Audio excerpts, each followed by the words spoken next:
go ahead. I got it. All right. So this is the North Peninsula Democratic Club, and we are holding our candidates forum. And the next elected position we're going to be interviewing is for the San Mateo County Harbor District. And this is a commissioner spot for a 2-year place.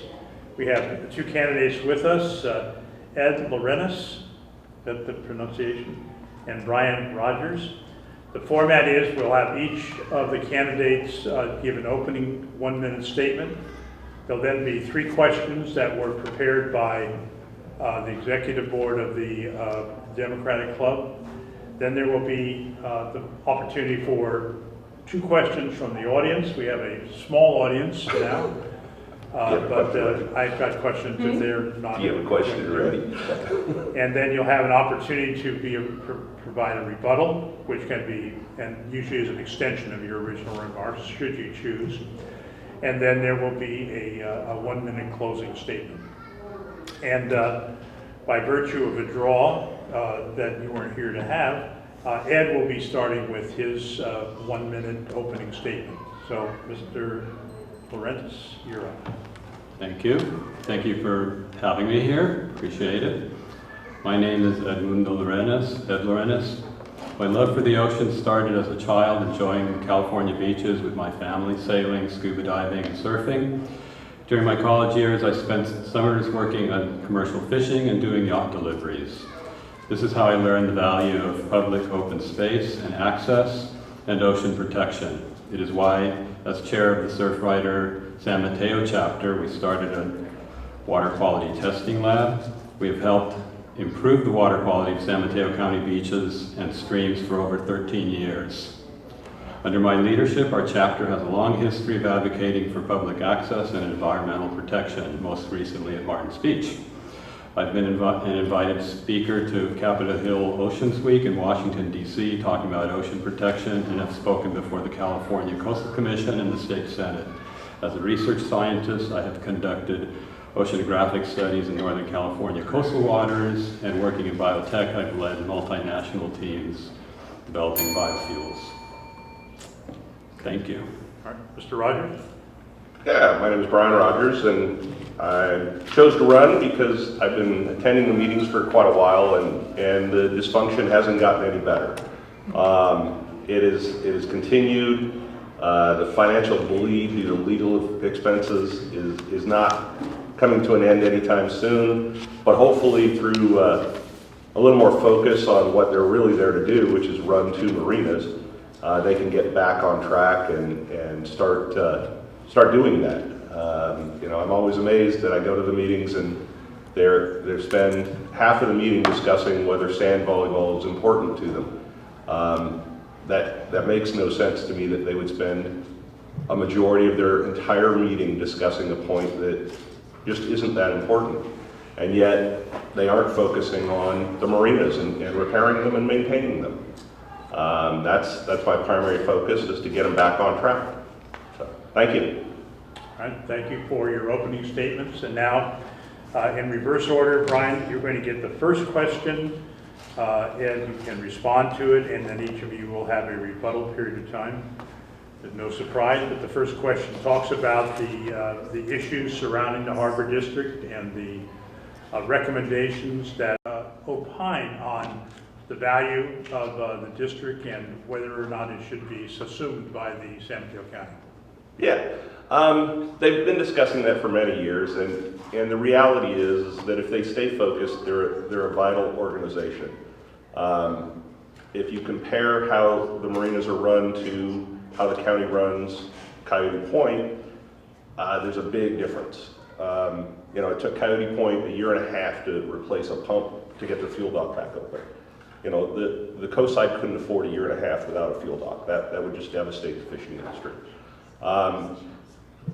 So who's going to take it over other than Park and Rec, which is what runs Coyote Point? So it's very scary that that's the only other option, but that means that the district needs to continue to function. It needs to focus on running marinas and stop with the dramas that they find themselves in and have for many years. Okay, Ed, you want to talk about the drama of the Harbor District? Yes. So, over the years, Surfrider has worked with the Harbor District, and we've had a lot of problems with them. But as time progressed, the positions have changed. There's new people. It's getting better. I believe that by voting me into this position, along with Commissioner Brennan and Tom Matoush, we will have an opportunity to make some very positive changes. Changes like actually apply for a permit to dredge the harbor and to take the dredge spoils and either put them on the north shore to protect from erosion or to put them on the other side for protecting Surfers Beach, just as an example. As far as Oyster Point Marina is concerned, same thing. With commissioners that are progressive, we can make some progressive changes to help the marina. I believe that with these changes, there will not be a need to dissolve the Harbor District. Thanks. Brian, rebuttal? I don't know that I have anything more to add. I mean, it's the same group of people that they've had for the last several years. A couple have changed. I don't see a significant alteration in the dramas that the district are having. They seem to be continuing, and that's very disconcerting when you've got two very valuable assets that are being ignored. Thanks. Okay, Ed? Anything else you want to add? Get this Yes. 45 seconds out there to be wrapped up. Oh, I'll take it. Like I said, there's been a lot of drama over the years for the Harbor District. Several of the environmental groups and locals have worked to support commissioners that are trying to make change, and we now have an opportunity. There's an election coming up, and there are 3 progressive candidates, Sabrina Brennan, Tom Matoush, and myself. With the 3 of us, we'll have a 5-3 vote. We'll be able to institute progressive changes and actually move things in the right directions. There's a lot to be done.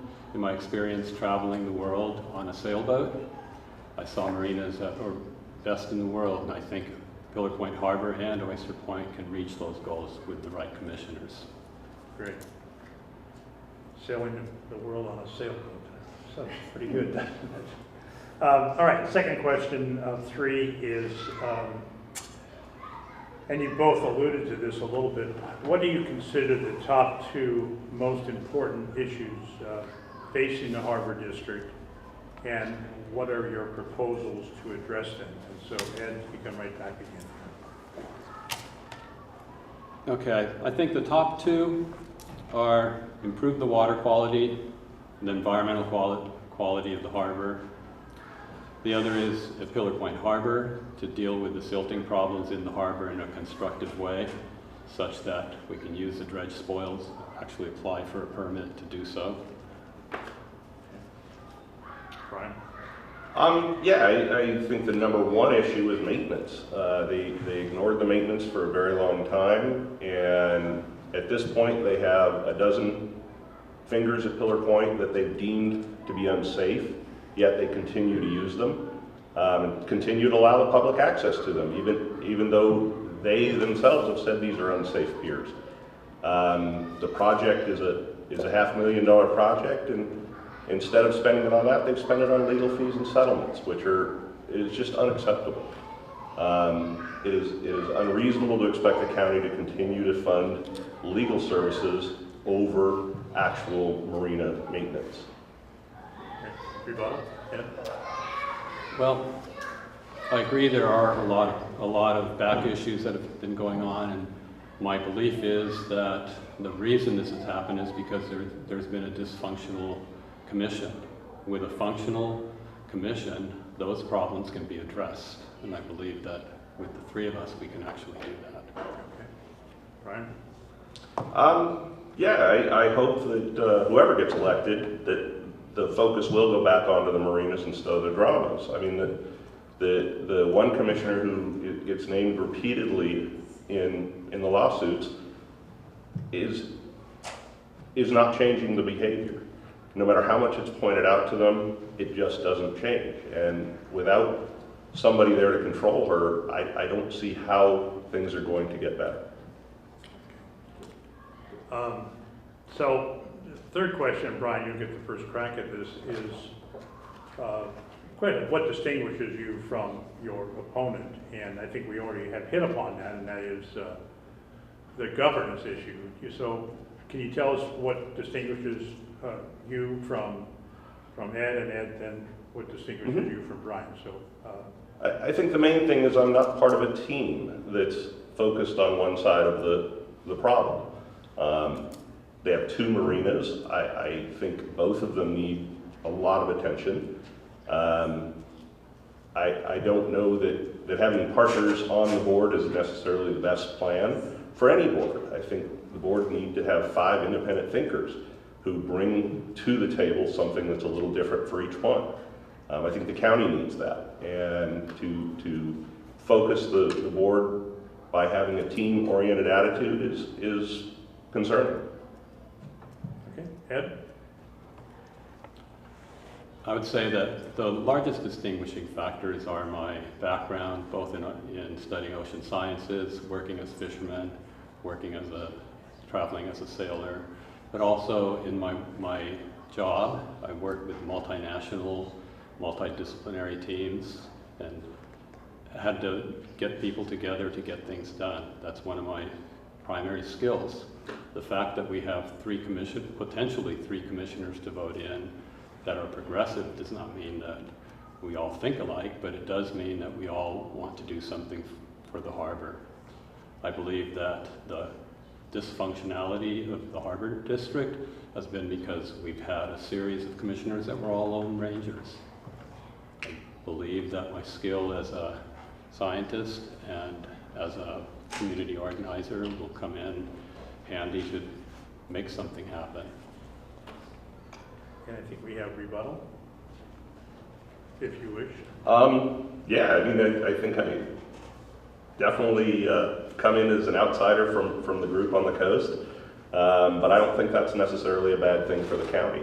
This is a county-wide organization and needs to be represented by a county-wide group of people on it. Okay. Yeah. Well, I would like, so this is It's a rebuttal, it's or a rebuttal? it's an extension of your remarks, where very you can talk about the Yep. fact that he's bayside as opposed to coastside, if you want. Well, I think that it is really important to understand that there are two marinas. They're distinctly different. Pillar Point Harbor serves both recreational and commercial entities, fishing, whereas Oyster Point Marina does serve some commercial, and it has a lot more commercial properties that are going on there. There is work that has to be done on both. With respect to an outsider, I believe that I am an outsider because I have very strong environmental credentials, and one of my primary goals will be to make sure that there is environmental protection and also public access at the harbor. Good. Questions from the audience? I have one or two. WEDA, the Water Emergency Transit Authority, operates ferry service out of Oyster Point Marina, and it is extremely expensive because the ridership is relatively low. Do either one of you, well, let's start with Ed. Any thoughts about what to do regarding the ferry service at Oyster Point Marina? Well, I believe that part of the problem with the ferry service, low ridership, is access to the ferry service. The time will change that. There's some work that needs to be done, but I think it always takes time for a service to take hold. Okay, Brian? Yeah, I don't believe that service can ever be anything but funded by the taxpayers. Even if it had maximum ridership, it doesn't. It's a 45-minute ride at a very high rate of speed. They're burning fuel like there's no tomorrow. There's 4 people who are stationed on the boat making a comfortable income. With 150 people, even if that boat was full all the time, it wouldn't break even. It is mathematically impossible.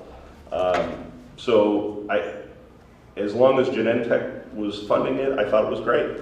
But as the county begins to take more and more responsibility for it, Other than having it in place as an emergency response, I see no true goal in it. And the more they cut back their scheduling to make it only convenient for employees on our side, on the Peninsula side, it has no possibility of expanding its ridership going the other direction. Okay, and you are aware, no publicly financed transportation service breaks even. They all are all subsidized. This happens to be subsidized to a greater degree because ridership is so low, but we all pay for BART or Caltrans and all. Okay, second question? Okay, I've got another one. You mentioned, Oyster Point, since I'm a South San Francisco resident, Oyster Point has a fairly substantial amount of commercial property that could be developed that has sputtered over the years, including hotel developments and others. What do you see the role of the Harbor District in being aggressively or not aggressive attempts to bring in hotels and upscale shops and the rest? And I think it's Brian, I think you're next.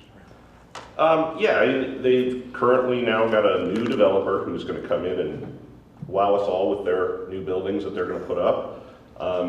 Since I've been here, they're the third developer to take over this project, none of which have actually built anything.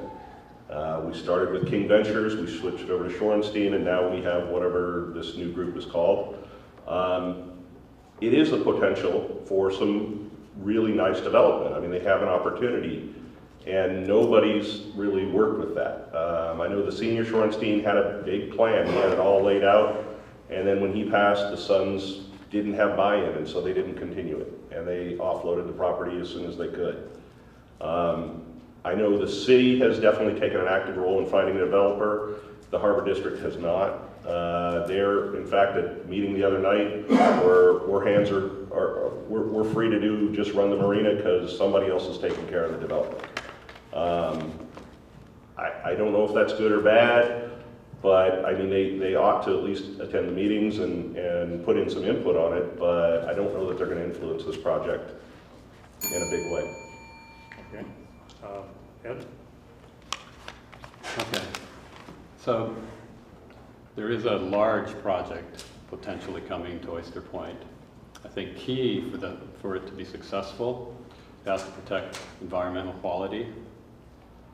It needs to have an affordable housing component somewhere along the way. Perhaps also it needs to address public transit because the size of and scope of this project will have an impact on the community with respect to transportation. And the way to do projects like that is to work with the community and get the community behind such a project. It will fail if it doesn't have that. On the coast side, we have the Coastal Act, which sets the goals for development on the coast. Here you have the community plans, and the builder or developer needs to work with the community to make sure that those plans are in place and that it addresses issues that the community needs addressed. Yeah, unfortunately they don't allow housing east of 101 out there. Have never allowed it. The only people who live out there are people who live on boats. So where all of the communities on the peninsula need to find a solution to affordable housing, I don't know that project's ever going to be one of them. It does have a lot of community buy-in. It has over the years. The community wants to see it developed. But like I said, none of the developers in the past have actually gotten to the point where they broke ground. I'm waiting to see skeptically if this group can get to that point as well, but again, I'm fairly skeptical having watched 3 groups come in and say, yay, we're going to do it, and accomplish nothing. Okay.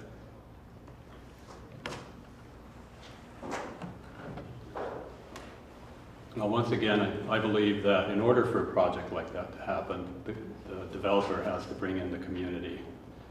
The community if the community gets behind it, they will work with the developers and with all of the different services that need to be applied and the political entities that are involved to make something like that happen. Without community buy-in, I can't see something like that really going through. Okay, we're going to move into our closing statements. I would mention that the housing ban is based on an agreement with the airport for oversight, and that agreement has lapsed.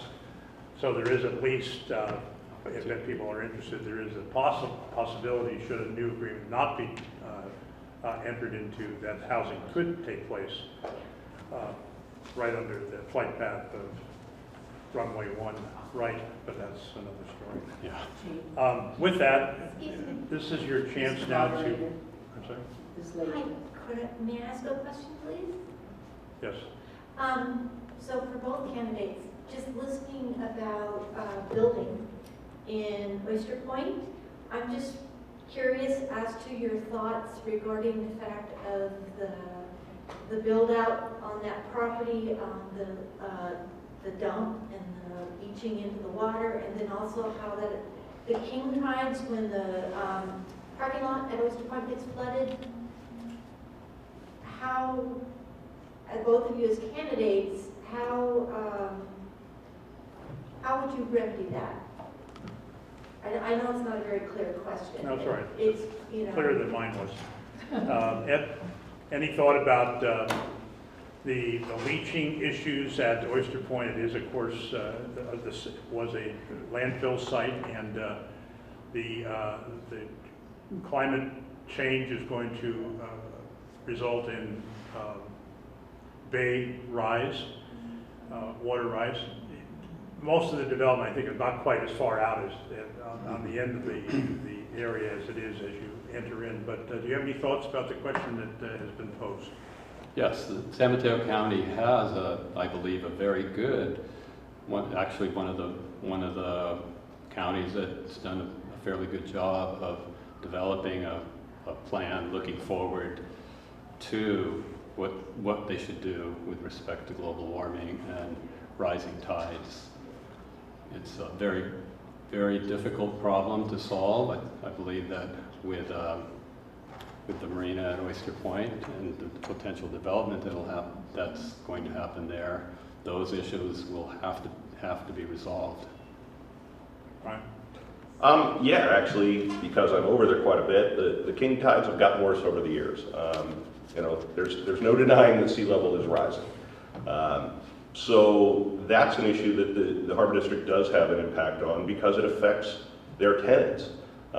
They have one whole dock that is for public boats that can't get to their boat twice a month for a few hours each day.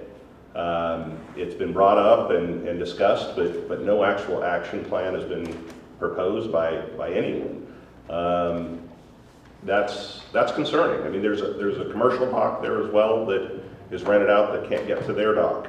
It can be as much as 3 feet underwater at the entrance. There's also the guest dock and the office, which are inaccessible during king tides. None of which is being addressed by the Harbor District currently. I know one commissioner came out and did some photo shots with standing in the water, but they're still not making a plan. That's an important issue that needs to be dealt with. And rebuttal to that?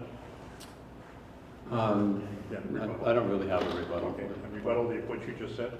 Just continuing on the plan is they need to come up with a long-term solution for that one, and they need to address that before they really look at where that marina is going to go. Because if the marina is going to be underwater in a few years, what's the point of continuing to develop it?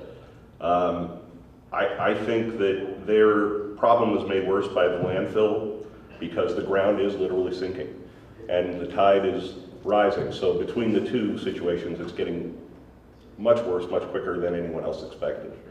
And not have a plan at this point is a little scary. Great.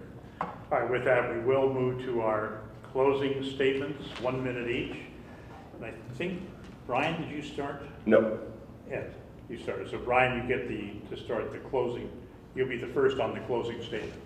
Yeah, I mean, I think that the district is a pretty important part of the community, and that the community pretty much does a blind eye to most of their activity. There's a group of people who pay attention, but the rest of the county, I think, should be looking at this, because this is, $6 million of their tax revenue every year goes into this group. And how that money is being spent is pretty important. And if they're not spending it on the two marinas, why not? That's the big question. I mean, I know that they had a big debt that they had to clear, and they finally cleared it. But at this point, they need to start making a plan long-term for those marinas. And so far, they spent a lot of money on the start of a plan and then shut it down 2 years ago. There's no way they're going to get that money back. There's no way they're going to continue that plan. That's, a lot of money that got wasted. So hopefully people will support me in this election. Thank you. Thank you. Ed, your closing statement. Thank you. I've lived on the coast for over 30 years, 12 of those years on a sailboat, mostly at Pillar Point. I've also spent time on my sailboat at Oyster Point Marina. My wife and I sailed a 30-foot sailboat across the Pacific to South America and around. So we've experienced a lot of the harbors on the coast. Most of California's harbors, I know what they need from a domestic point of view, but also from a commercial. I'd say that I recently retired from a 30-year career in biotechnology, where I led a multinational research team on biofuels. As Harbor Commissioner, I'll use my skills as a scientist, my knowledge of the ocean, my experience as an environmental advocate and project manager to improve water quality of our harbors, to develop a comprehensive plan to deal with problems like at Pillar Point, for example, silting and beach loss, to protect the public access and increase the quality of and number of public serving facilities, and to protect our harbors from our harbor's natural environment. I will work with the community, the fishing industry, and pertinent resources to achieve these goals. Thank you. On behalf of the North Peninsula Democratic Club, let me thank both of you for a spirited discussion, and I think you covered many of the issues facing the San Mateo County Harbor District, and so thank you very much for being here.